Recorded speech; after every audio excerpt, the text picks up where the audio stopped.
Et pour nous accompagner tout au long de cette émission, sur le plateau, nous avons le plaisir d'accueillir Julie Tourol. Bonjour Julie. Bonjour. Ça va bien? Alors je vous présente, vous êtes ingénieur de recherche en écologie marine au laboratoire environnement profond au centre Ifremer Bretagne. Une petite précision pour vous, ça veut dire quoi environnement profond?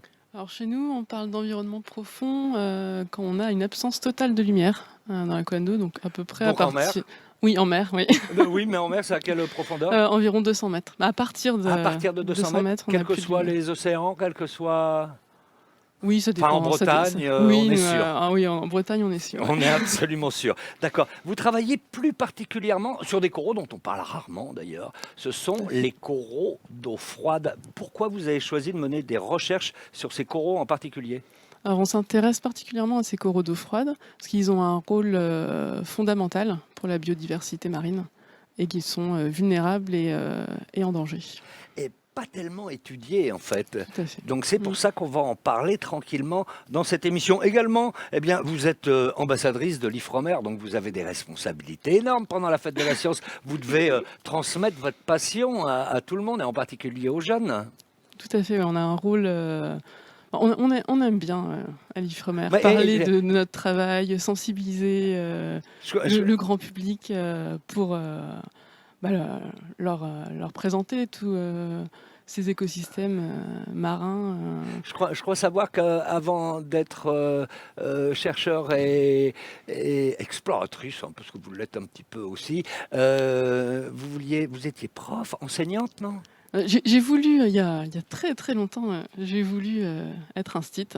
Ouais. Et puis au fur et à mesure de mes études, je me suis passionnée pour le milieu marin.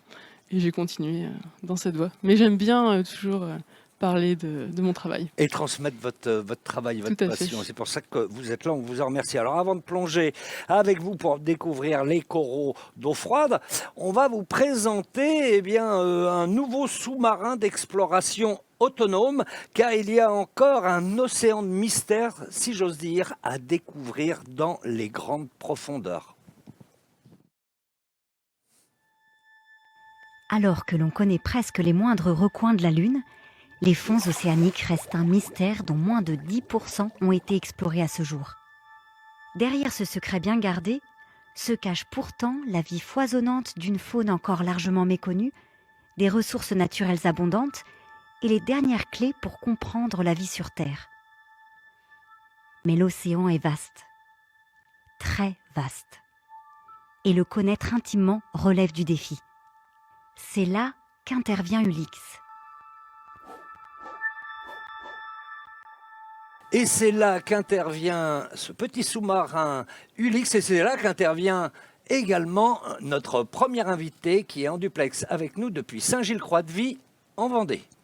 Bonjour Javier Escartine. Oui, bonjour. Bonjour, vous m'entendez bien? Très bien. Impeccable. Alors vous êtes directeur de recherche CNRS, professeur à l'École normale supérieure et président du conseil scientifique du projet Coral. Et vous allez nous faire découvrir donc ce fameux petit bijou de technologie, le drone sous-marin Ulix. Alors, pour commencer, est-ce que vous pourriez nous dresser le portrait robot de cet engin? Quelles sont ses principales caractéristiques? Par exemple, son poids, sa taille, etc. Oui, c'est un torpedo plutôt rectangulaire. Il est jaune, Ouais. avec une longueur de 4,5 mètres et un poids de presque 3 tonnes. Il se déplace en vitesse entre 0,5 et 2,5 nœuds, donc entre 1 et 6 km par heure. Mais il peut aussi s'arrêter et s'approcher au fond et manœuvrer comme un drone. Donc ça, c'est une caractéristique spécifique de cet engin. D'accord.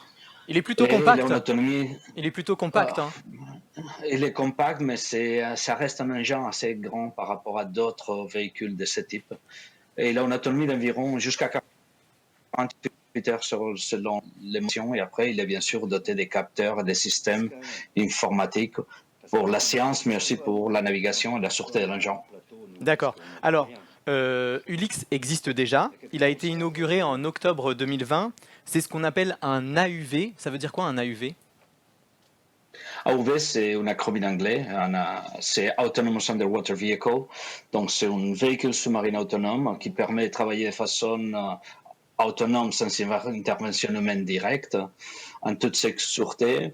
Donc, il est doté d'un cerveau informatique en lien avec différents capteurs pour avoir accès aux informations et des données nécessaires pour la navigation, comme la position, la profondeur, vitesse, orientation, entre d'autres. D'accord. Alors, ce qui est incroyable avec ce mini robot sous-marin, c'est qu'il est capable de plonger jusqu'à 6000 mètres de profondeur. Et ça, c'est quelque chose d'assez unique. Quelles nouvelles possibilités cela offre pour l'exploration des océans? Donc ici en France, jusqu'à maintenant, on avait des AOV, des véhicules autonomes comme ça, où il y en a deux, Ulix et Astérix et Idefix, qui plongeaient jusqu'à 3000 mètres. Donc ça nous donnait accès qu'à 50% du fond des océans environ, un peu moins. Avec Ulix à 6000 mètres, on a accès à presque la totalité, plus de 95% des fonds océaniques. Donc,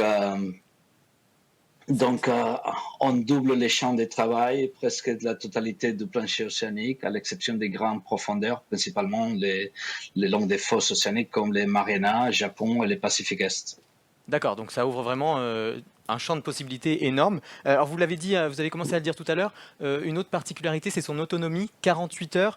Ça va permettre de faire quoi, ces 48 heures, de rester donc plus longtemps sous l'eau pour récolter plus de données? Bon, l'autonomie maximale, c'est 48 heures. Ça peut être moins si, selon l'utilisation, d'accord? Ça va entre 24 et 48 heures. Donc, par rapport au véhicule qu'on avait avant, on multiplie par 2, 3, 4 fois l'autonomie. Donc, ça permet d'augmenter le travail au fond lors d'une campagne océanographique, de minimiser les opérations de récupération et de mise à l'eau, qui sont des temps morts pour la science. Et aussi, ce type de projet plus long permet d'utiliser les navires en surface de façon plus efficace pour des opérations scientifiques, lorsque Ulix travaille au fond de la mer. D'accord. Alors, l'engin est aussi équipé d'une intelligence embarquée. À quoi sert-elle? Donc, traditionnellement, on programme l'engin avec certaines tâches prédéfinies, d'accord. Donc, mais dans certains cas, on envisage donner de l'autonomie dans le sens de permettre à l'engin, à partir de la perception de l'environnement, des capteurs, adapter ses opérations. Par exemple, on peut détecter des objets et on peut décider qu'à ce moment-là, l'engin s'approche à fond, prend des photos et on détecte des anomalies chimiques dans la colonne d'eau, des turbidités, et il va chercher les sources, par exemple, du système hydrothermal. Donc, ça permet d'améliorer l'efficacité des opérations parce qu'on ne doit pas récupérer l'engin, regarder les données, définir des objectifs et les relancer pour aller vérifier ces différentes cibles. D'accord. En gros, si je comprends bien, vous lui donnez des indications au départ et puis après, il est autonome sous l'eau et c'est lui-même qui va décider Voilà. si ça vaut le coup ou pas de faire des analyses. C'est exactement ça. C'est voir à partir de ces index, cette interaction avec l'environnement à partir des capteurs, de modifier son parcours pour faire ce type d'opération. Ok. Alors, un des objectifs du robot, c'est de cartographier les fonds marins pour identifier des sites clés, des sites importants comme les chaînes hydrothermales. Est-ce que vous pouvez nous dire quelques mots sur ça? Qu'est-ce qu'on appelle une chaîne hydrothermale? Donc, il y a les dorsales océaniques, qui sont les zones d'écartement des plaques où il y a beaucoup de volcanisme et associé au volcanisme l'activité hydrothermale. Et ça a été une zone d'étude depuis certaines décennies très importante pour la recherche de l'océan profond. Donc, ça continuera à être un objectif pour cet ingénieur, mais surtout, pour moi, l'important, c'est qu'on ouvre une nouvelle cible. Je pense, par exemple, au plaine abyssale. C'est la plus grande partie de l'océan profond. C'est loin des dorsales, c'est loin des marches continentales, qu'on a très peu étudié, où il y a des écosystèmes très méconnus pour lesquels on ne connaît pas leur rôle, par exemple. Et l'autre cible que j'ai mis à l'avance, c'est surtout les grandes fosses océaniques, là où il y a les collisions des plaques tectoniques et qui sont la source des grands tremblements de terre liés à des mouvements de plancher océanique qui donnent lieu à des grands tsunamis, par exemple. On ne pouvait pas accéder à ce type d'environnement avec les systèmes qu'on avait jusqu'à maintenant. Et j'anticipe bien sûr qu'il y aura des nouvelles cibles qu'on ne connaît pas parce que c'est encore un terrain d'exploration, qu'on va avoir des nouvelles découvertes pour les prochaines années et décennies avec l'aide d'Ulix. D'accord. Vous m'aviez parlé aussi des sorties d'eau froide, c'est ça? C'est quelque chose aussi Oui, auquel... donc On pourrait s'intéresser? Oui, il y a des sorties d'eau chaude dans les systèmes hydrothermales volcaniques le long des rives, mais on connaît qu'il y a beaucoup de sorties d'eau froide ou d'autres types de fluides, des gaz, des méthanes, même du pétrole, euh, qu'on peut explorer avec cet engin. D'accord, très bien. Alors Ulix, c'est un véritable couteau suisse. Il embarque deux grands types de capteurs qu'il peut utiliser simultanément. Il y a des capteurs de base et d'autres qui sont modulables. À quoi vont-ils servir tous ces capteurs? Donc, oui, c'est un vrai couteau suisse pour la science, pour faire tout type de sciences, géologie, biologie, océanographie. Donc, il y a ce qu'on appelle des instruments fixes qu'on considère fondamentaux pour l'engin et pour la recherche. Donc, il y a des capteurs acoustiques pour dresser des cartes bathymétriques. Il y a des caméras pour photographier les planchers océaniques, donc pour la géologie, pour la biologie. Après, il y a des capteurs pour étudier la colonne d'eau, mesurer l'oxygène, le méthane, la turbidité, et des capteurs géophysiques comme des magnétomètres. Mais après, il y a toute une baie pour des capteurs qui ne sont pas à poste, qu'on peut ajouter selon les besoins. Donc, il y a des sonars spécifiques plus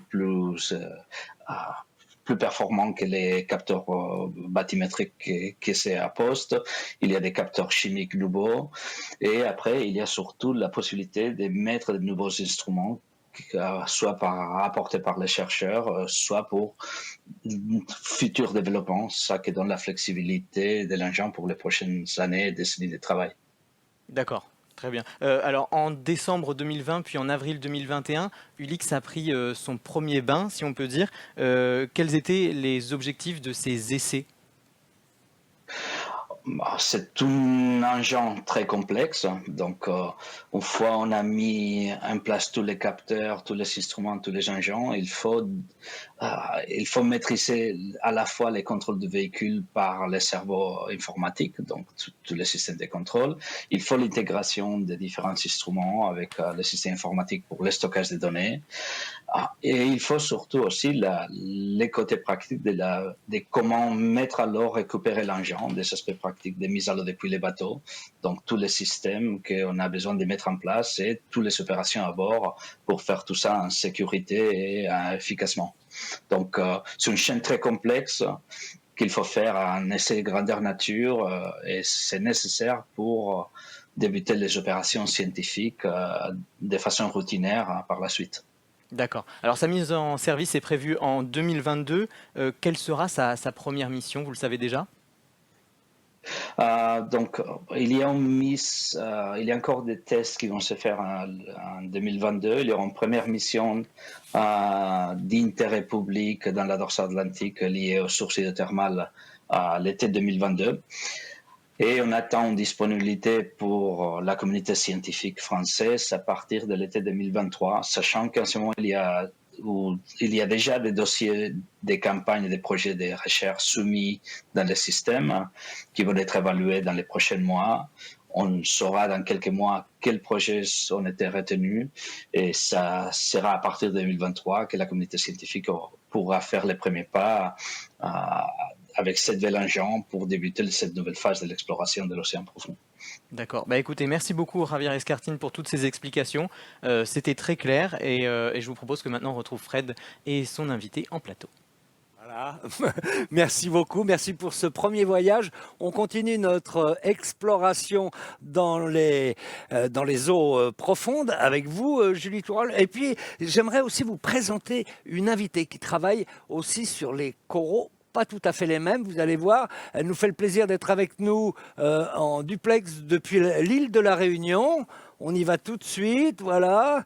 Eh bien, ça fait du bien, on se retrouve sur l'île de la Réunion. Bonjour Pascal Chabanet. Ah, Bonjour, vous êtes... regardez mon masque. Ah bien sûr. Non, mais je sais que vous êtes une grande professionnelle de la plongée. Je ne savais pas que vous plongiez aussi dans votre bureau. Ben oui. Alors, En excusez-nous, il est quoi, 2 heures de plus à peu près à La Réunion à cette heure-ci, non? C'est ça, il est 20h30. Voilà, d'accord. Alors, merci beaucoup d'être avec nous. Je voulais vous présenter. Je ne sais pas si vous vous connaissez.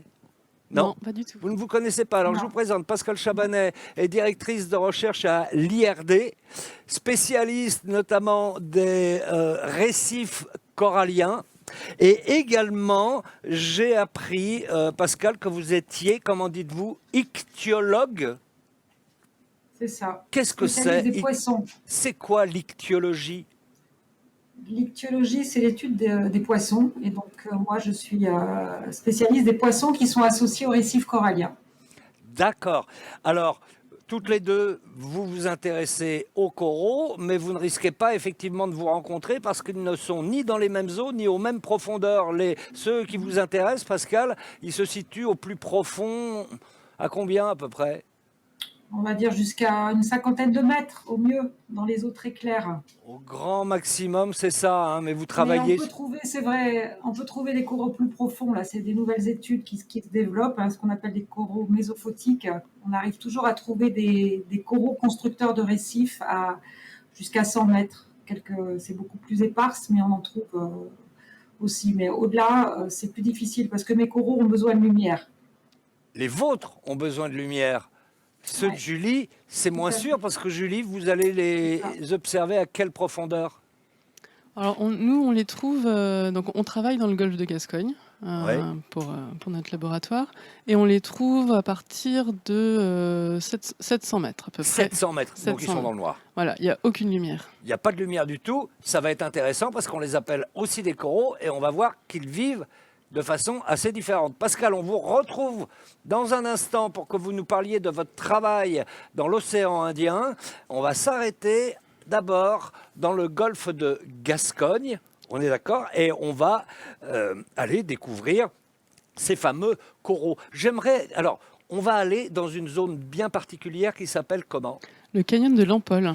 On va voir une carte que vous nous situiez exactement où nous allons plonger. Alors, on est à plus de 200 km des côtes bretonnes, Oui. au large de la Bretagne. Donc, on est sur le talus continental. Vous avez Ouais. le plateau continental. Donc le et talus, pour parler, Voilà, c'est une pente. C'est une pente. Voilà. Ça descend. On va bien le voir sur les images. Vous êtes prête? On va commenter ensemble, si vous voulez. On plonge tout de suite pendant une petite minute pour aller découvrir. Allez, c'est parti. Ah, ça se voit, on n'est pas à la Réunion, hein, Voilà. effectivement. Donc, Alors ça bouge là, un peu, ouais. ça bouge un petit peu, mais ça va moins bouger en dessous. Alors, c'est pas un sous-marin habité, hein, évidemment. Non, c'est un robot. C'est un robot. Alors, il descend. Là, on est à 2500 mètres de profondeur. Tout à fait. On est tout en bas du canyon. Donc là, on a vraiment des roches, c'est du basalte recouvert de sédiments. Donc ce qu'on voit en suspension, là, C'est de incroyable. C'est quoi? de la C'est neige marine. De la neige marine. Voilà, c'est des détritus qui proviennent de la surface. D'accord. Alors, on remonte des détritus des organiques, des déchets. D'accord. On remonte tranquillement la paroi et là, on trouve quand même les premiers animaux. Voilà, en fait, ce qui est intéressant dans ce canyon, c'est qu'on a des falaises verticales. C'est vraiment des chutes, des murs. Ouais. Et sur ces murs, on trouve plein de coraux. D'accord. Là, on assiste à un prélèvement. C'est quoi? Donc ça, c'est une gorgone, ça. Ouais. C'est ça. Qu'on prélève. Donc là, on voit que c'est sédimenté. On est dans le lit du canyon. D'accord. Et donc, ça y est, on a fini notre petite balade. C'est allé vite, hein, on pourra y aller beaucoup plus longtemps sans problème. Donc, vous les observez comme ça, vous les photographiez grâce à des robes. Hein, À des robots, oui, tout à fait. Et à Ouais. des robots. Alors, on reprécise une petite chose pour tout le monde. Les coraux, ce sont des Animaux. Ouais. Ce sont des animaux. Ils ont besoin, eux aussi, de se nourrir. Alors, quelle est la différence avec les coraux dont on parlait tout à l'heure avec Pascal Chabanet? Alors la principale différence entre les coraux tropicaux et les coraux que nous étudions, Oui. les coraux d'eau froide, c'est que ce sont uniquement des animaux. Vous voulez dire quoi par uniquement des animaux? En fait, les coraux tropicaux sont en symbiose avec une algue. C'est ça. Et donc, nous, en environnement profond, il C'est pas le cas. n'y a pas du tout de lumière. Pour rappeler peut-être un peu, le corail, les coraux tropicaux ont besoin d'une petite algue, la zooxanthelle, c'est ça. Voilà, c'est ça. Ils vivent en symbiose. La zooxanthelle apporte de l'alimentation au corail et tout le monde s'entend bien. Hein. C'est une colocation, hein, en fait. Et vous, non, il n'y a pas d'algues. Non, Alors, ils il se n'y a, nourrissent y a comment? pas de lumière, donc pas d'algues du tout, et ils se nourrissent tout seuls. Ils ont en fait, Tout seul. ils ont des petits tentacules, Ouais. et ils attrapent leur nourriture en suspension dans l'eau. Donc ils D'accord. mangent. Et c'est ça ce qu'on voit. Vous parliez de la neige tout à l'heure qu'on a vue. Oui, la Donc, neige marine. Donc, c'est des détritus qui viennent de la surface, de la matière organique. c'est par exemple, pour parler simplement, des restes de poissons Tout qui à tombent au fait. Ouais, fond, c'est des choses des comme ça? fesses, Et des le, déchets organiques en fait qui descendent, d'accord. qui se précipitent et qui Et le descendent. corail d'eau froide se nourrit donc de ça et Et de il l'attrape tout seul. Voilà, il a des petits tentacules comme les anémones qu'on peut D'accord. trouver sur nos côtes. Donc il y a des petits tentacules et il attrape sa nourriture en suspension qui passe D'accord. à proximité. On parle souvent de l'intérêt écologique énorme des récifs coralliens. Est-ce que là, on a la même chose? Tout à fait. C'est un de leurs points communs, c'est qu'ils présentent un fort intérêt écologique. Mhm. Ils servent de nurserie, de frayère pour de nombreuses espèces. Et ça, on le voit bien, nous, sur les images Ouais. de nos campagnes, c'est que on a un foisonnement de vie à proximité de ces récifs. Et à l'intérieur même des structures formées par ces coraux, on trouve de nombreux animaux. D'accord. Je crois qu'ils ont longtemps été considérés comme nuisibles par l'homme. Ils étaient, les pêcheurs ont commencé à s'y intéresser fin XVIIIe siècle, début XIXe siècle, parce que ils avaient besoin de savoir où ils étaient pour pas perdre leur filet. S'ils D'accord. pouvaient accrocher leur filet dans ces récifs. Et donc, effectivement, ils étaient considérés comme nuisibles pour les chalutiers. D'accord. Aujourd'hui, il y a un autre regard, évidemment. Dessus, quelles sont quand même les principales menaces? Alors, on a de nombreuses menaces. Alors, on a la pêche, notamment au chalutage. Alors maintenant, on a une interdiction de chalutage en dessous de 800 mètres. D'accord.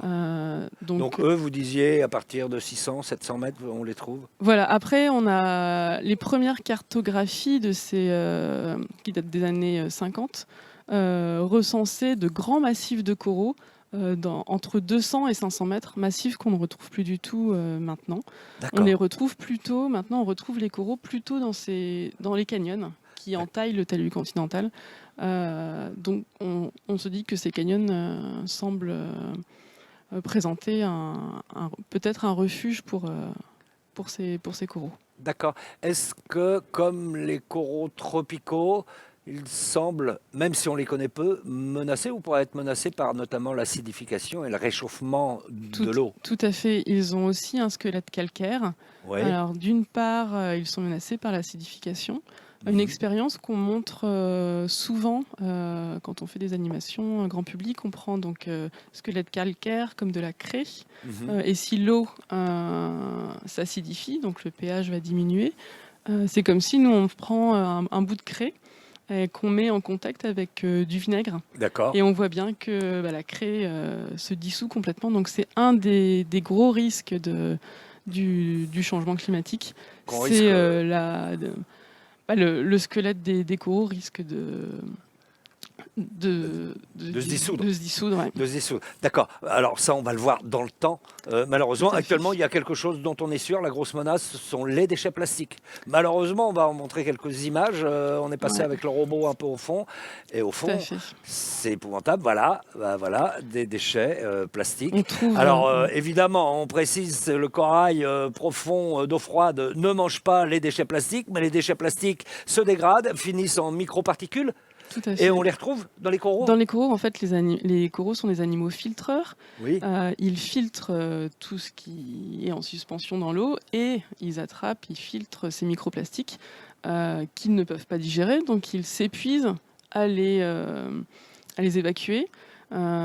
Et ils finissent, les expériences qui ont été faites à Banyuls-sur-Mer notamment montrent qu'ils finissent par mourir à force d'épuisement. Donc ça, c'est vraiment dans l'immédiat la grande menace qui pèse sur eux. Donc vous faites plusieurs missions océanographiques. Et puis en plus, là, maintenant, vous disposez quand même d'un matériel absolument génial pour travailler à long terme. C'est que vous venez là tout juste de mettre à l'eau. On va en voir des images.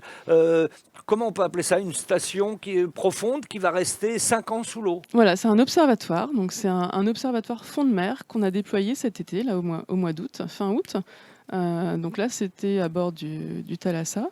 Et on l'a positionné, donc on le voit là depuis le bateau, on l'a positionné à 780 mètres de profondeur dans le canyon de l'Ampol pour observer pendant 5 ans une colonie de coraux. D'accord. Oui, parce que vous, il vous faut quand même du matériel qui va en eau profonde, hein. Donc Tout vous à fait. vous le descendez, vous l'avez posé, vous allez le remonter tous les ans. Voilà, tous les ans, donc on aura une campagne dans ce canyon pour Ouais. aller remonter l'observatoire, faire la maintenance, changer les batteries et surtout récupérer les données. Et j'imagine que vous en attendez beaucoup. Tout à fait, ouais. Ça va être la première fois qu'on déploie pendant autant de temps un observatoire sur les récifs de coraux d'eau froide. Ouais. Vous êtes avec nous, Pascal, toujours? Est-ce Oui, que vous je suis êtes... toujours là, j'écoute avec attention tout Bon, ce à que vous, dit vous Julie, n'avez parce pas qu'en fait, besoin, j'ai les mêmes problématiques pratiquement sur les récifs coralliens, quand on parle des dans les menaces, milieux peu profonds. Oui, bah tout à oui, fait. bien sûr, vous n'avez pas besoin, vous, d'un laboratoire profond. On va voir dans un instant, Pascal, votre méthode de travail à vous qui est très intéressante également. Mais je sais que vous êtes une passionnée, vous aimez bien, vous montez toujours des opérations, vous à La Réunion et partout dans l'océan Indien, avec les jeunes, pour pouvoir les sensibiliser aux problèmes environnementaux. Je voudrais voir, parce que vous montrez un petit film, ça dure 2 minutes, commenté par des enfants sur un projet que vous avez monté qui s'appelle Pareo, c'est ça? Tout à On- fait. on- Patrimoine récifal, océan Indien entre nos mains. Super, on regarde.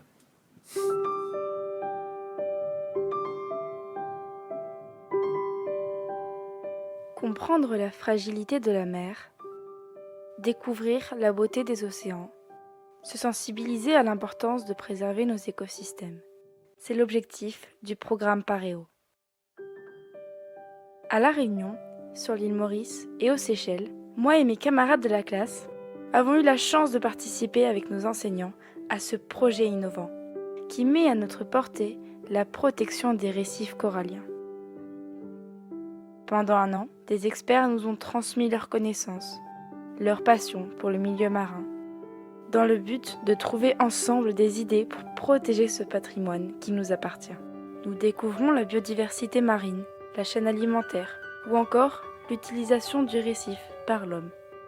À Maurice, à La Réunion ou aux Seychelles, c'est le même programme, car les récifs coralliens n'ont pas de frontières. Nous avons un patrimoine commun et les mêmes problèmes de dégradation. C'est ce qu'on appelle la coopération régionale. Ensuite, rien de mieux que les sorties en mer et sur nos plages pour voir les coraux, les poissons et les animaux, en vrai. Nous avons même aidé les scientifiques dans leur travail.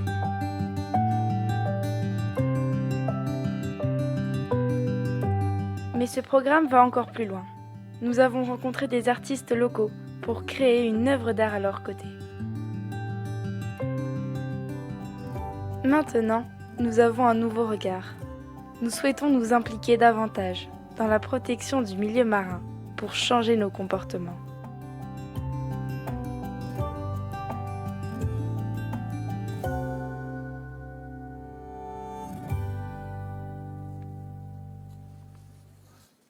Pascal, très très important de sensibiliser les enfants. Ouais, c'est très important en fait. Enfin, moi, je fais ça depuis très longtemps et les enfants, c'est l'avenir et je pense que c'est un public qui est très ouvert et très curieux et voilà, en tout cas, ça fonctionne. Enfin, ils sont très, très volontaires en fait pour apprendre et l'originalité du projet Pareo, c'est que ils sont allés jusqu'au bout. Il y a eu l'apprentissage, des connaissances, la connexion avec le milieu à travers les plongées ou autres moyens de connecter les enfants avec leur milieu. Et puis après, la création, des créations artistiques Oui. pour, voilà. Alors, on va en revenir à votre façon de travailler. Pour vous, votre démarche scientifique pour étudier la santé des récifs coralliens, c'est aussi d'observer les poissons, de savoir comment ils se comportent, c'est ça? Comment ils se comportent et surtout travailler sur des indicateurs, j'appelle ça les indicateurs de l'état de santé du récif, à faire des comptages de poissons pour avoir des indices de diversité, des indices d'abondance et aussi la biomasse, en fait, qui est un indicateur très, très important pour évaluer l'état de santé d'un récif. On le voit sur ces images Voilà. qui viennent de chez vous. Il y a énormément de poissons. Il faut rappeler que les récifs coralliens à l'échelle de la planète, c'est une toute petite surface. En revanche, c'est une énorme réserve de biodiversité. Oui, ouais, tout à fait. 25% de la biodiversité sur moins de 0,1% de la surface. Et un quart de biodiversité. Oui, ouais, tout à fait. C'est ça, ces magnifiques très images. important, Alors, ouais. on va vous voir dans une prochaine vidéo un petit peu comment vous travaillez concrètement. Rappelez-nous juste une chose avant, la façon dont on va vous voir travailler, c'est un protocole international. Vous êtes plusieurs dans le monde à travailler comme ça. Voilà, c'est la méthode qu'on appelle du GCRMN, Global Coral Reef Monitoring Network.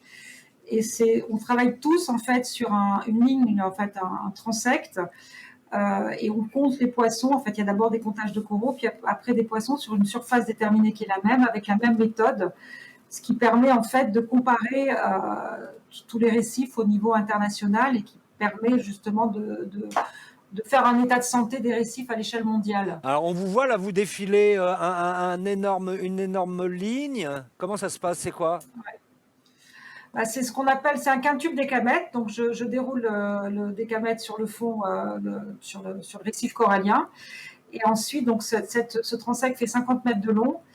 J'estime un couloir de 5 mètres de large. Ouais.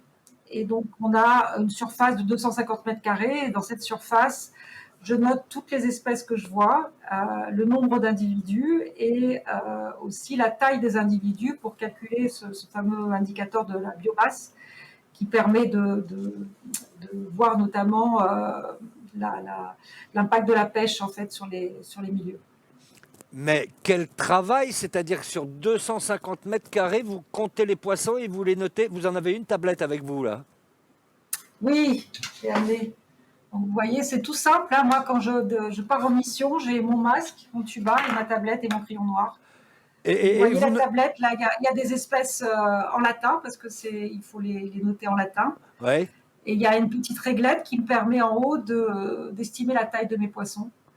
Ah, d'accord. Et là-dessus, je note l'espèce que je vois, le nombre d'individus, s'il y a des groupes souvent, et puis la taille des individus. Voilà, et donc ça me permet de calculer ces indicateurs dont je vous parlais tout à l'heure, donc la diversité, l'abondance et la biomasse. Et c'est ça, et donc vous avez la biomasse et ensuite vous comparez. Alors, d'après vos premières observations, est-ce qu'il y a moins de poissons? Moins de poissons, où ça? En fait, c'est moins de poissons, par exemple. Sur les récifs que vous étudiez? Alors, oui, globalement, alors c'est pas aussi simple que ça, parce qu'il y a des fois, effectivement, où on a moins d'espèces, moins d'individus chez certaines familles, comme notamment les carnivores, hein, qui sont les espèces impactées en premier par la pêche. Donc, effectivement, l'abondance des carnivores diminue. Par contre, d'autres groupes trophiques, comme les herbivores, augmentent. Donc, on a plus d'individus herbivores sur les récifs. Là, on voit des petits planctonophages, donc c'est des petits poissons demoiselles. Donc voilà, c'est pas plus que je dirais plutôt que c'est en termes de diversité, du nombre d'espèces qui a tendance à diminuer et de la biomasse aussi qui a tendance à diminuer. Et ils sont plus petits, non? Alors, ils sont plus petits, c'est pour ça que la biomasse diminue. Et un chiffre intéressant pour moi, parce que j'ai la chance de travailler sur des îles qui ne sont pas impactées par la pression humaine directe, hein, on les appelle, c'est les îles éparses, hein, dans le canal du Mozambique. Et en fait, si je fais une comparaison avec les récifs de la Réunion, j'ai sur certaines stations d'une île qui s'appelle Europa, dans le sud du canal du Mozambique, une biomasse qui est à multiplier par 10 par rapport à la biomasse que j'observe à la Réunion. Vous voyez, il y a quand même des chiffres. On voit que la menace principale sur les récifs coralliens, c'est quand même l'impact de l'homme aujourd'hui. Et donc, à cela se rajoutent évidemment toutes les menaces dues au changement climatique. Mais alors, à partir de là, est-ce qu'il y a des solutions que l'on peut trouver très localement, au niveau local? Oui. Alors, les solutions localement, donc c'est vrai, comme je parlais des îles éparses, où effectivement on a des récifs en très bon état de santé. Donc en fait, pour moi, on voit que là où il y a le moins d'hommes, en fait, moins de présence, moins de monde, c'est là où il y a les plus beaux récifs. Donc en fait, ce qu'il faut surtout, c'est essayer de réduire la pression sur les récifs. Donc, on peut encadrer la fréquentation, réduire les impacts qui sont sur les récifs, et notamment à travers la mise en place d'aires marines protégées. Donc ça, c'est une des solutions qui est développée donc, à travers le monde. Je dirais ensuite on a parlé de la sensibilisation, donc ça c'est très important aussi, parce que savoir que chacun, on est quand même responsable à notre niveau de l'état de notre récif. Je prends des exemples. Si vous sensibilisez les enfants ou même les adultes, de savoir que le corail, c'est pas un caillou, c'est un animal qui pond des œufs, enfin qui abrite des poissons. Donc en fait, les gens, quand ils vont sur le récif, vont éviter de le casser, de le piétiner. Les crèmes solaires aussi, plutôt que de se tartiner de crème solaire, mettre un lycra avec un chapeau pour aller sur la plage et se baigner. Donc vous voyez, il y a quand même des solutions au niveau local. Il y a des petits gestes, tout simplement, que tout le monde peut faire. Exactement ça, c'est des petits gestes, tout à fait. Ouais.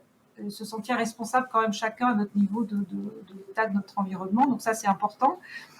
Et puis après, je dirais au niveau international, c'est peut-être favoriser un petit peu déjà, je parlais des aires marines protégées, donc favoriser les liens avec les gestionnaires pour faire des réseaux d'aires marines protégées, pour créer des corridors écologiques. Ça, c'est aussi important. Et il y a aussi quelque chose qui est important pour moi, c'est de renforcer les liens entre les scientifiques pour essayer de porter ensemble une voix plus forte envers les politiques, parce que ça, c'est en fait, c'est bien beau d'avoir des résultats scientifiques pour effectivement, il y a une perte de biomasse, une perte de biodiversité, etc. Mais ce qui est important, c'est d'appliquer des lois. Donc en fait, d'essayer de porter cette voix des scientifiques au niveau international, au niveau il y a la convention, par exemple, dans ma région, la convention de Nairobi, ou les COP, ou la Convention sur la biodiversité, enfin, etc. Donc, essayer de faire appliquer des lois pour favoriser la protection de ces milieux. D'accord. Il y a aussi des initiatives comme, par exemple, en France, l'initiative française sur les récifs coralliens, qu'on appelle l'IFRECOR, et qui est aussi liée à des initiatives internationales de protection des récifs, notamment à travers l'ICRI, qui est l'International Coral Reef Initiative. Donc en fait, il y a des actions à faire, et je pense qu'elles vont des enfants les enfants portent la voix en fait souvent vers les adultes, et nous, en tant que scientifiques, ce qui est important aussi, c'est de porter cette voix au niveau politique pour faire bouger les politiques, et il faut qu'il y ait des lois qui soient suffisamment fortes pour protéger ces milieux. D'accord. Merci beaucoup, Pascal, d'avoir été avec nous et aussi tard, j'allais dire, pour l'île de la Réunion. Et merci, on vous retrouvera très bientôt, j'espère. Eh bien, vous savez, Julie, mais je vous réserve la petite surprise pour après, que le thème de la fête de la science cette année, c'est Eureka, l'émotion de la découverte. Donc tout le monde doit bien avoir quand même une petite histoire à nous raconter là-dessus. Eh bien, on passe tout de suite à notre séquence émotion de la découverte.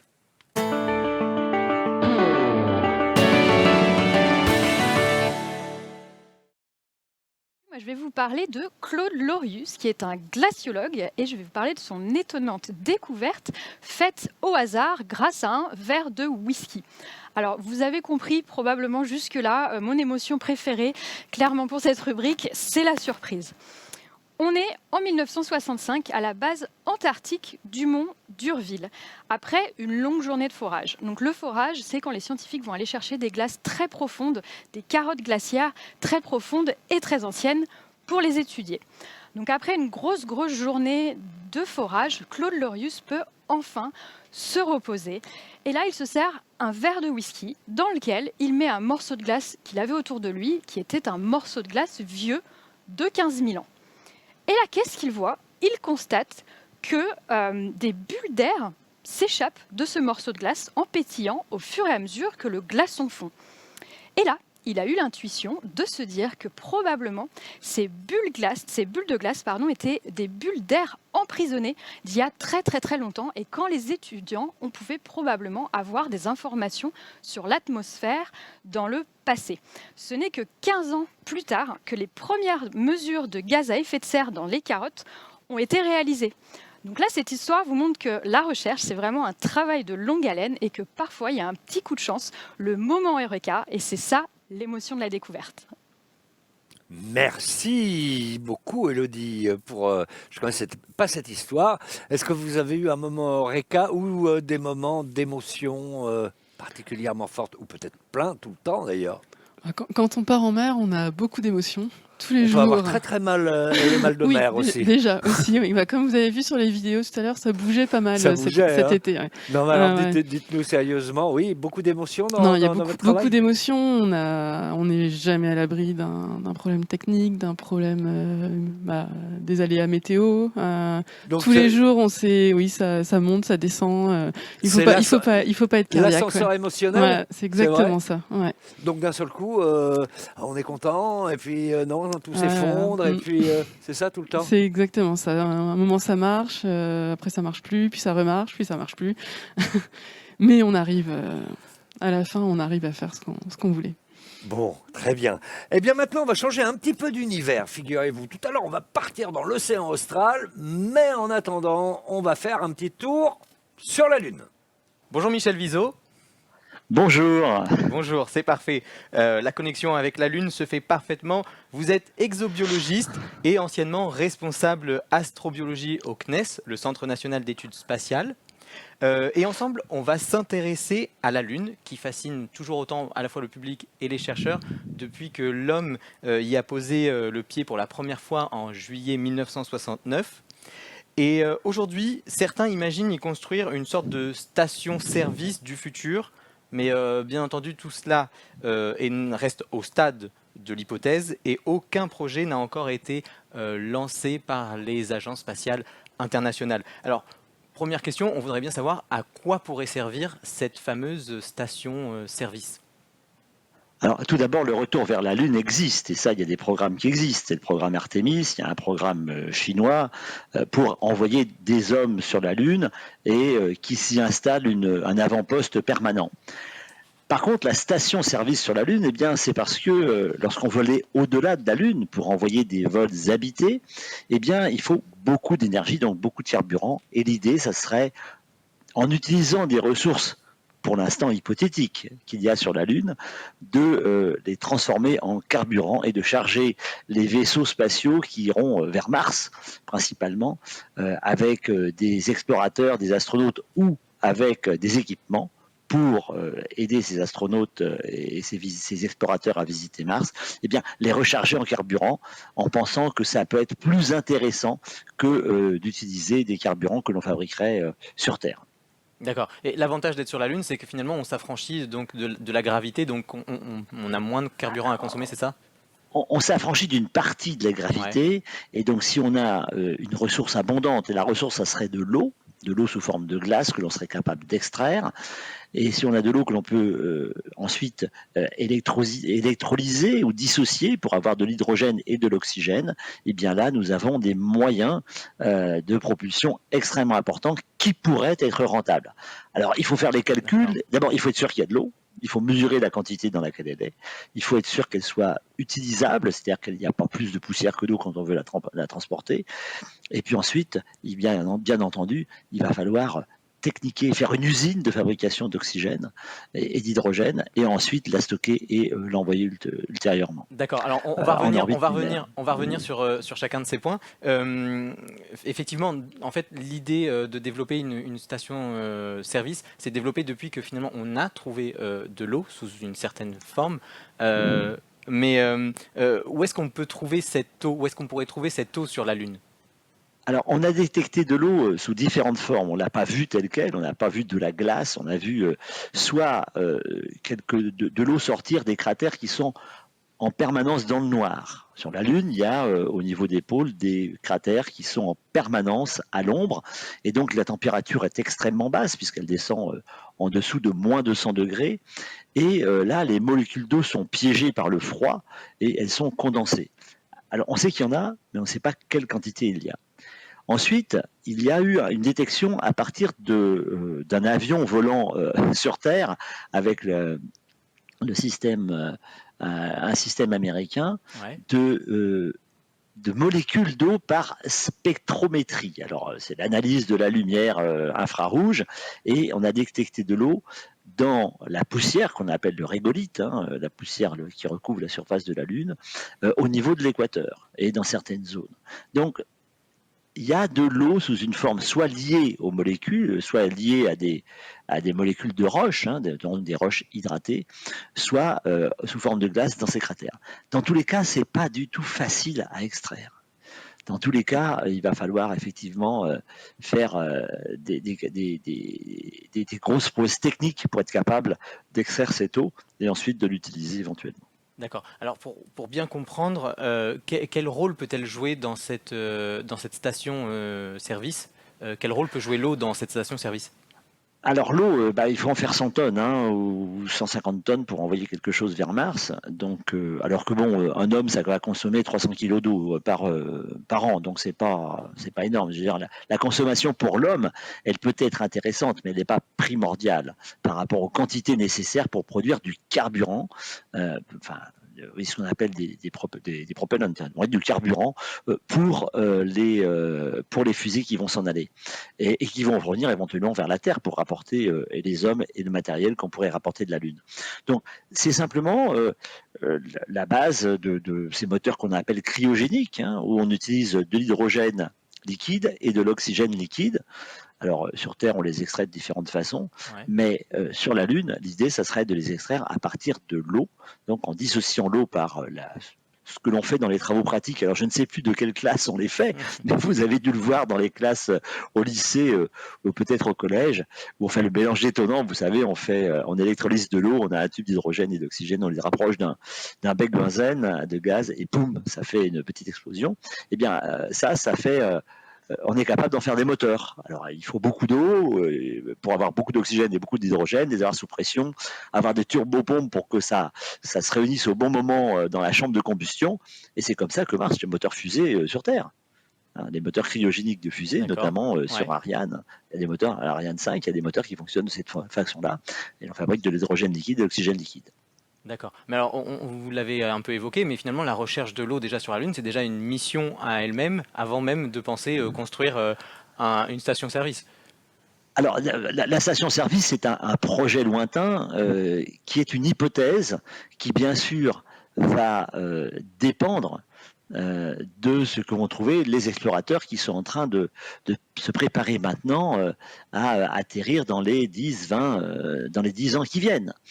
Faire une station permanente avec derrière des technologies d'exploration nouvelles, eh bien c'est ça qui va nous ouvrir la porte à éventuellement cette station-service qui, elle, n'a de sens que si ultérieurement il y a effectivement une station, un avant-poste terrien permanent avec des visites fréquentes sur Mars. D'ailleurs, on commence à préparer ça dès maintenant. Hier, j'étais à Take the Moon où on a sélectionné les 5 premières startups qui vont consacrer entièrement leurs activités à l'exploration de la Lune. Et dans Take the Moon, qui est une pépinière, je dirais, d'entreprises et de startups qui est entièrement dédiée à la préparation de l'exploration lunaire. Donc c'est vers ça qu'on se dirige maintenant. Et ce que l'on espère, c'est en développant ces nouvelles technologies qui seront forcément économes, on va aussi pouvoir les appliquer ultérieurement à des occupations terrestres et donc contribuer au développement d'une économie et d'une technologie parcimonieuse sur Terre. D'accord. Alors, finalement, on parle d'hypothèse, mais les choses se concrétisent petit à petit. Et en tout cas, on voit bien qu'il y aura un retour pour, en tout cas, la connaissance plus générale de toutes ces avancées. Moi, je voudrais aborder un point quand même, c'est celui de l'énergie. Vous avez commencé à en parler tout à l'heure. Ça, c'est encore un défi à relever, parce qu'il faut beaucoup d'énergie pour finalement à partir de cette eau, réussir à produire les fameux carburants. Quelle énergie on va utiliser quand on sera sur la Lune? Alors, le problème de l'énergie lunaire, c'est qu'il y a une énergie gratuite, ou presque gratuite, c'est l'énergie solaire. Alors, sur la Lune, il n'y a pas de vent, hein, donc ça c'est clair, il n'y a pas d'atmosphère, donc il n'y a pas d'éolienne. Par contre, sur la Lune, alors il y a des endroits qui sont tout le temps dans le noir, et puis il y a des endroits au pôle qui sont tout le temps au soleil, parce qu'ils sont élevés, et donc ils arrivent à être en permanence éclairés par le soleil. Et donc là, on peut avoir de l'énergie solaire qui vient. Et bien entendu, ensuite, l'autre énergie à laquelle on pense, pour être capable d'extraire de l'eau, et pour que ça soit rentable, c'est des énergies nucléaires.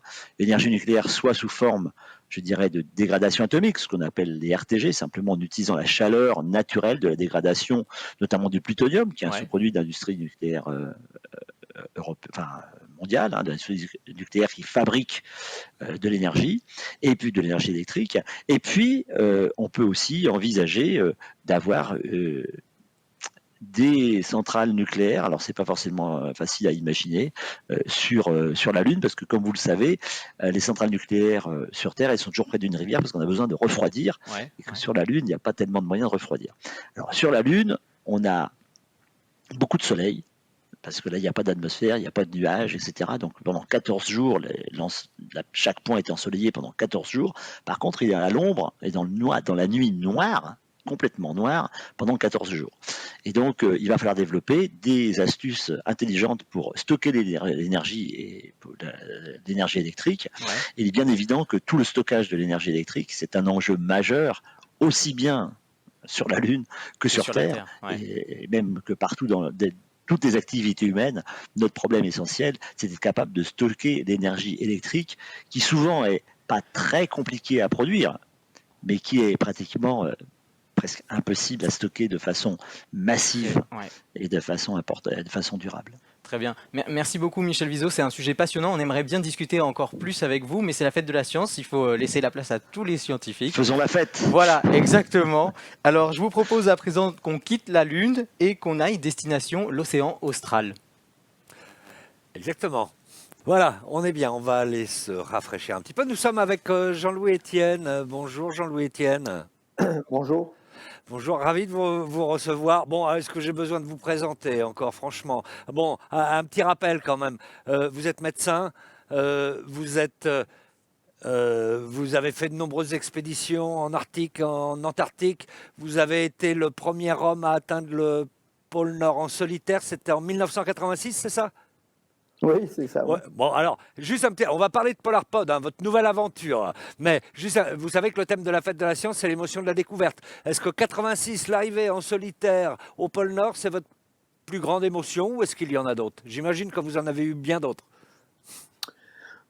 Certainement, mais en fait, c'est vrai que l'arrivée au pôle Nord, après 63 jours de marche sur une banquise chaotique, surtout que je l'ai fait en 1986, hein, c'était avant le GPS, avant Iridium, donc pas de téléphone, pas de localisation par GPS. J'avais une balise Argos qui me disait quand même où je me trouvais, mais il me fallait une communication en radio pour savoir où j'étais.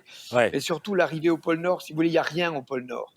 Il n'y a rien parce que c'est couvert d'une banquise qui dérive en permanence. Et donc, vous mettez le drapeau quand vous arrivez. Il n'y a rien, donc, et puis quelques heures après, il n'y est plus parce que la banquise dérive. Donc, c'est par la navigation, à un moment donné, qu'on dit, ben ça, j'y suis, c'est rendez-vous au milieu de l'océan. Et donc, après 63 jours, c'était une énorme émotion, effectivement, que d'arriver au pôle Nord géographique. Bien sûr, j'imagine. Alors, c'est vrai que les technologies ont bien changé depuis. D'ailleurs, on va le voir avec votre nouvelle expédition. Donc là, vous êtes en train de monter une expédition autour de l'Antarctique dans le courant circumpolaire qui s'appelle PolarPod. Ça fait un moment, d'ailleurs, qu'on en entend parler, mais là, apparemment, c'est bien parti. Alors, on va revenir dans le détail là-dessus. PolarPod, c'est d'abord aussi le nom du vaisseau, un drôle de vaisseau vertical. Mais dites-nous exactement, on va voir une carte où ce vaisseau va dériver. Alors, ce vaisseau va emprunter, ce que vous avez dit, effectivement, le courant circumpolaire antarctique. Donc, vous avez au centre le continent antarctique. Pour avoir une idée, c'est grand comme 28 fois la surface de la France. Et le courant circumpolaire est est entraîné par les vents d'ouest, des vents qui sont forts, qui sont fréquentés par les marins du Vendée Globe tous les 4 ans. C'est les fameux 50e hurlants, donc ce sont vantés. Ouais. Et donc, pour rester dans cet océan tranquille, il faut échapper à la surface, qui est la zone agitée. C'est la raison pour laquelle le Polar Pod est un vaisseau vertical. Il y a 80 mètres sous l'eau, donc il est pris dans des eaux stables, avec un lest de 150 tonnes au fond. On Mais va le voir. effectivement, Oui. On va le voir, il- mais alors c'est vraiment c'est la zone des 50e hurlants, c'est ça, ça porte bien son nom. Donc oui. ça secoue. Oui, ça secoue. C'est la raison pour laquelle il ne faut pas avoir un On vaisseau va voir une vidéo. tout bateau. Julie évoquait tout à l'heure, effectivement, quand on est en bateau, on se fait secouer. Mais le Polar Pod est extrêmement stable. Comme vous voyez sur l'image, Ouais. l'eau nous passe à travers. C'est un treillis. Vous voyez, on D'accord. n'est pas impacté comme un bateau. Et dessous, il y a 80 mètres sous l'eau, sous la surface, il y a 80 mètres. Et on habite dans la partie haute, dans la nacelle qui est à une dizaine de mètres au-dessus de l'eau, quoi. Pourquoi vous avez choisi cette zone du monde? Si vous voulez, c'est un océan qui est très loin, qui est quand même difficile d'accès. Les missions se font essentiellement en période d'été, hein. Les Français font des missions depuis La Réunion jusqu'à Kerguelen avec le Marion Dufresne et d'autres navires, bien sûr. Mais toutes les publications sur cet océan se terminent par la même phrase, à la limite. On a besoin de mesurer in situ de longue durée. Ça veut dire qu'on a besoin de s'installer sur cet océan pour faire des mesures et surtout faire des mesures aux 4 saisons. Il n'est visité en général qu'en période d'été. Donc le Polar Pod va rester aux 4 saisons et sous toutes les latitudes. Et nous avons fait des maquettes qu'on a essayées au bassin des Carennes à Ifremer, à Brest, d'autres à l'école centrale de Nantes. Et donc ça a prouvé qu'il avait une extrême stabilité, beaucoup plus qu'un navire qui est posé à la surface. Eh bien, avant de parler de tout ce que vous allez faire comme recherche scientifique avec ce vaisseau, on va le voir justement. On va le voir et vous allez nous dire. Alors, d'abord, il est, on l'a dit, vertical, mais effectivement, il va falloir l'amener jusque sur place, hein. Oui, alors il n'est pas motorisé. Donc il sera amené sur place par un remorqueur. Ouais. Et quand on arrivera au point de départ, on ballaste, c'est-à-dire on remplit les réservoirs qui sont sous l'eau. Ouais. Et il va passer à la verticale, qui est sa position de recherche. On le voit particulièrement bien arriver à l'horizontale et puis vous le basculez parce que c'est là, vous nous disiez, il y a un lest important, hein. Oui, le lest de 150 tonnes assure sa stabilité verticale. Il y a une chose qui est importante quand on va être sur cet océan, si vous voulez, qui est un océan de tempête, c'est de ne pas entrer en résonance avec la houle. Je m'explique là. Il ne faut pas pilonner. Quand on dit pilonner, c'est faire ce mouvement-là. Et donc, il ne faut pas entrer en résonance avec la houle. Sinon, quand on fait 1000 tonnes, vous ne savez pas où ça s'arrête. Donc, il y a une partie de l'étude qui a été centrée effectivement sur cette capacité à rester stable à la verticale. Et dans tous les états de mer qu'on a pu voir, il est stable. Il y a le Bureau Veritas, qui est une agence de certification, nous a demandé de pouvoir affronter la vague cinquantennale. La vague cinquantennale, c'est la plus grosse vague dans une période de 50 ans. Je pense que si un marin l'a vu, il n'est pas revenu. C'est une vague d'ordinateur, hein, d'algorithmes, de statistiques. Donc, elle fait 38 mètres de haut. Elle passe toutes les 18 secondes pendant 3 heures. Donc, on a simulé cette tempête-là avec un modèle qu'on a fait. On l'a essayé au bassin à vagues. Ouais. Donc, si on a cette vague, la vague nous submerge. Ouais. Il se couche comme ça, mais c'est un vrai culbuto, il va remonter. D'accord, enfin, il va falloir avoir le cœur bien accroché quand même. Il y aura combien de personnes à bord et qui? Avant cette grosse vague, on aura fermé tous les placards, c'est évident. Oui, j'imagine. Elle n'arrive pas d'un coup. Alors, il y aura 3 marins, 3 officiers de marine marchande et 4 ingénieurs scientifiques. Vous voyez sur cette image la taille de la personne. Vous avez dessus un AUV, on en a parlé tout à l'heure, mais surtout regardez au bout.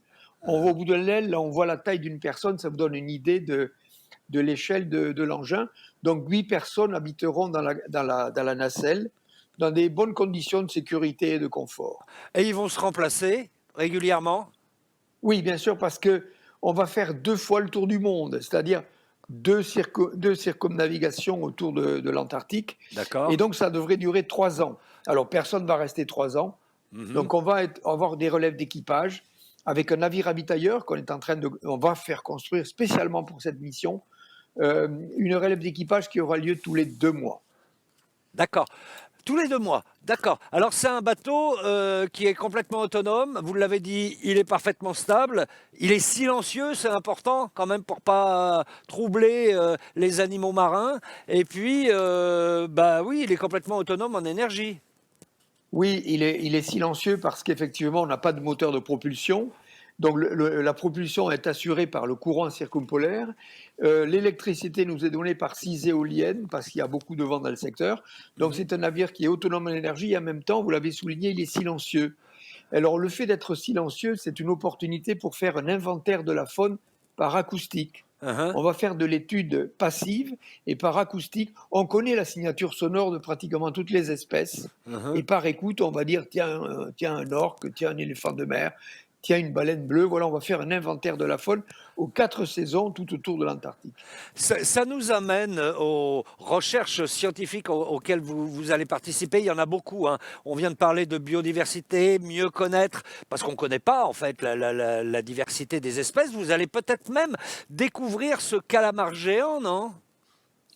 Alors c'est pire que ça, c'est le calmar colossal. Il fait combien lui? Ben écoutez, on pense qu'il fait la même chose que le géant.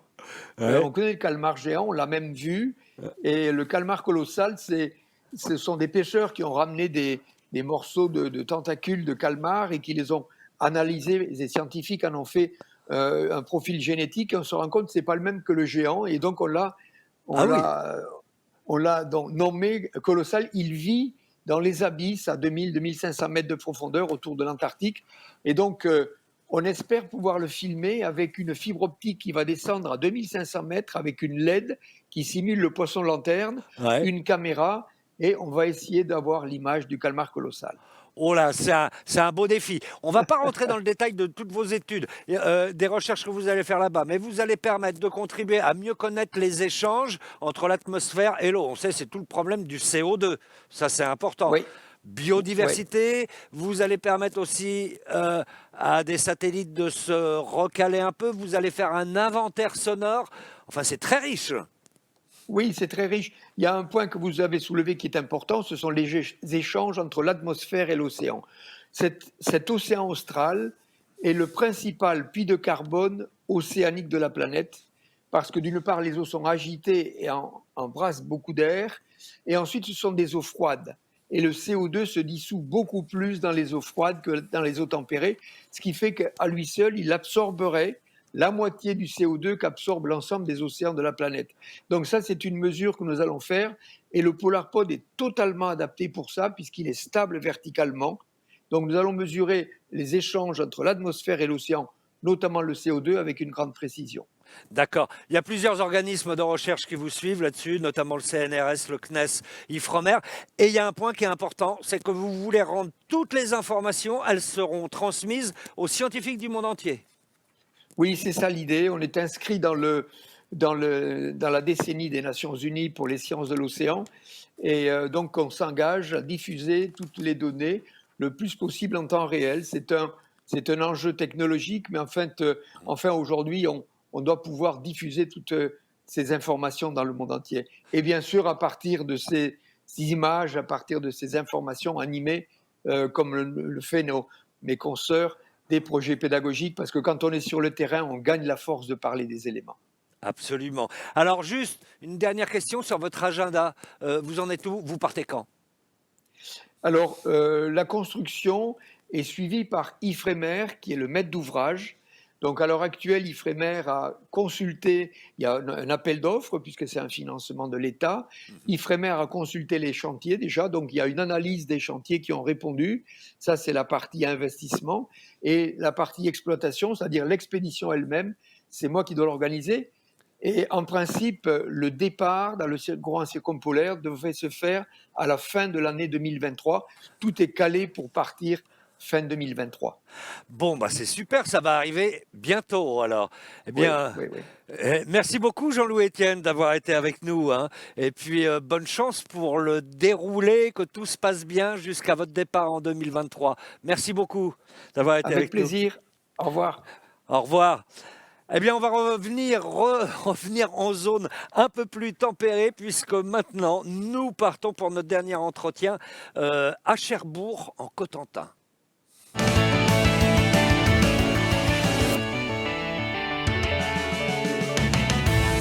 On part direction Cherbourg en Cotentin, retrouver mes nombreux invités.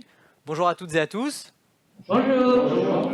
Eh ben, je suis ravi d'être avec vous. Alors, je vais commencer par faire les présentations parce que vous êtes très nombreux. Alors, on a avec nous Denis Marot. Vous êtes directeur de recherche au laboratoire de radioécologie de l'IRSN. Il y a avec nous aussi Catherine Buon et Sylvain Claus. Vous êtes tous les deux enseignants en physique, chimie et SVT au lycée de Thomas-Hélie. Et puis, on a bien sûr avec nous plusieurs lycéens. Alors, il y a Emma, Jean-Baptiste, Noémie et Milan.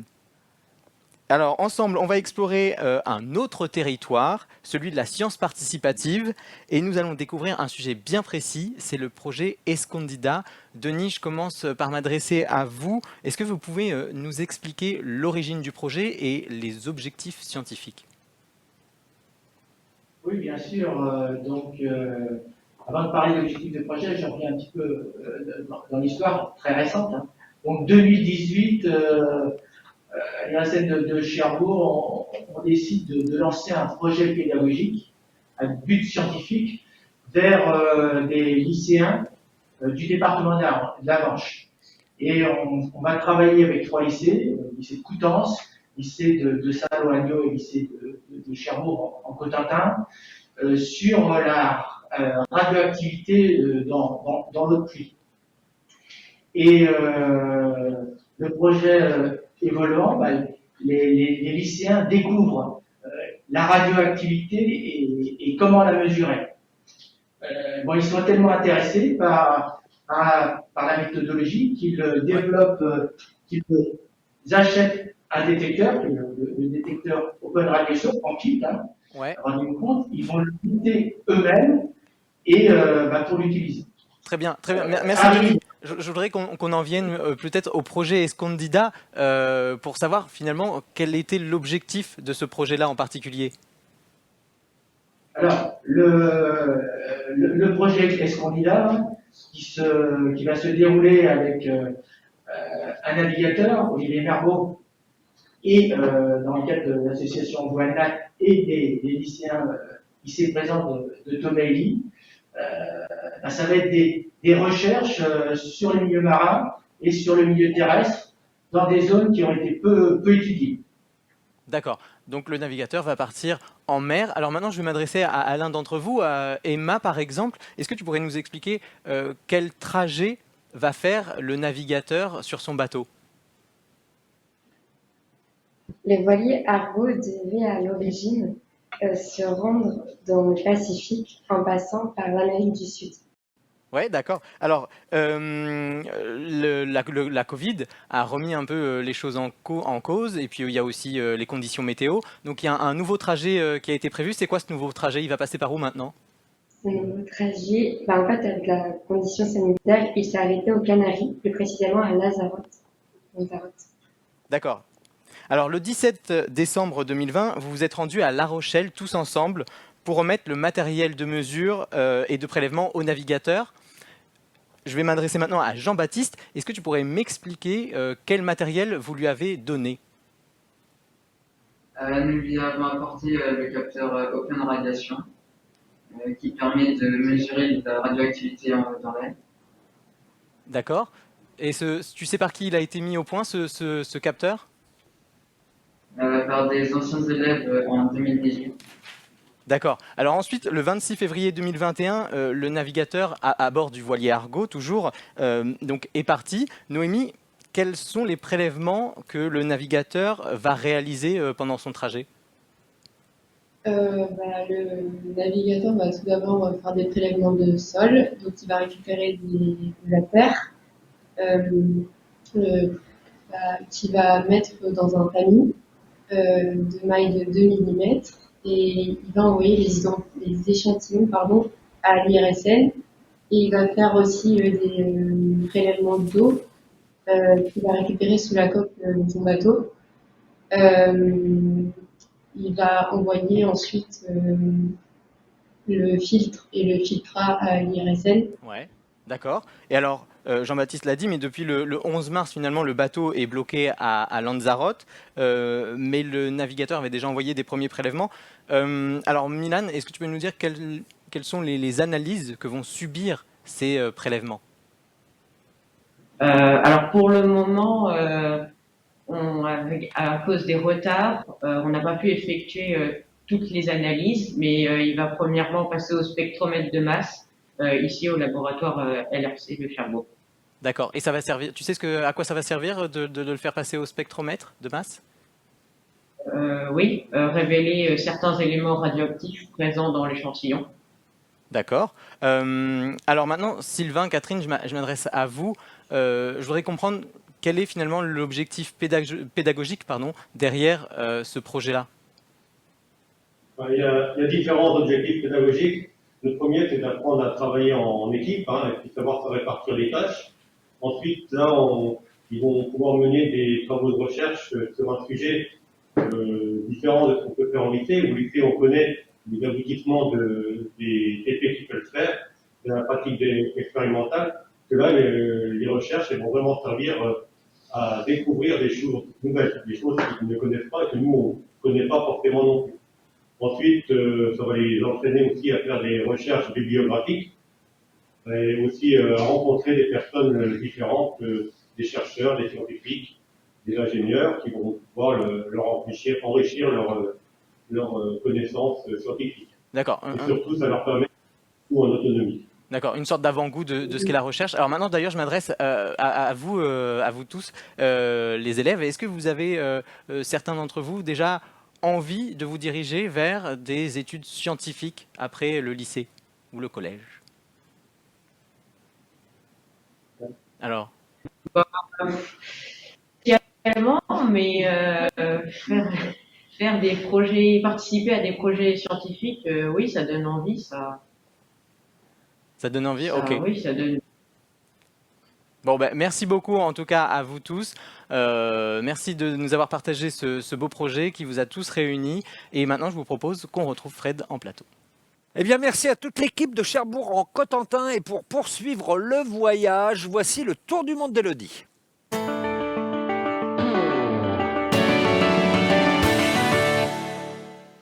Eh bien, parfois, pour partir en tour du monde ou en terre inconnue, il faut déjà commencer par prendre le métro.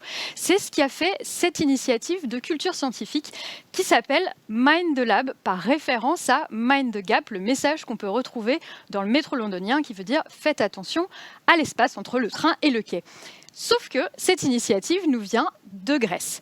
Alors, qu'est-ce qui se passe? Pendant quelques jours, tout simplement, ils installent, quelques jours par an, ils installent des scientifiques et des stands dans des stations du métro pour pouvoir parler de science aux gens qui passent, et ça donne ça.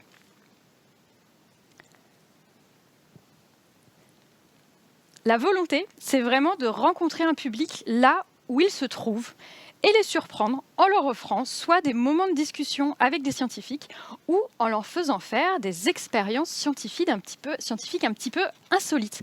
Cette initiative a eu tellement de succès qu'elle s'est installée en Écosse, en Irlande, en Espagne, en Allemagne et même au Brésil et se développe dans des villes sans métro, aux stations de bus par exemple. Alors, prêt à embarquer ? Oui, prêt à embarquer avec grand plaisir. En tout cas, ce ne sera pas dans le métro le week-end prochain. À Brest, pour Ifremer, ce sera où, la fête de la science? Alors, le week-end prochain, on sera aux ateliers des Capucins. D'accord, plein d'animations, des voilà, rencontres le village, entre les scientifiques. voilà, exactement, le village des sciences. On aime bien, nous, faire partager notre passion, sensibiliser Et faire découvrir toutes les activités d'Ifremer, parce que c'est vrai qu'il y a énormément de terrains de recherche et de terrains d'exploration. Hein. Alors très bien, maintenant c'est l'heure de notre énigme du jour, et aujourd'hui c'est Matador qui vous la propose.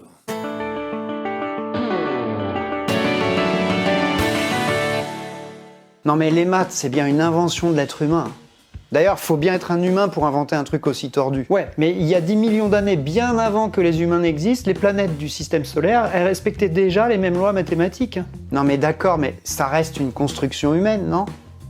Je sais pas, le théorème de Pythagore, il était déjà vrai avant que l'humain arrive, non? Eh ben moi, je pense que c'est un outil, et qu'on a inventé ça pour expliquer le monde qui nous entoure. Ah bon? Bah moi je pense que c'est plutôt comme ça qu'est écrite la nature, et que nous on fait que la découvrir. Alors, les maths, est-ce que c'est une invention ou une découverte?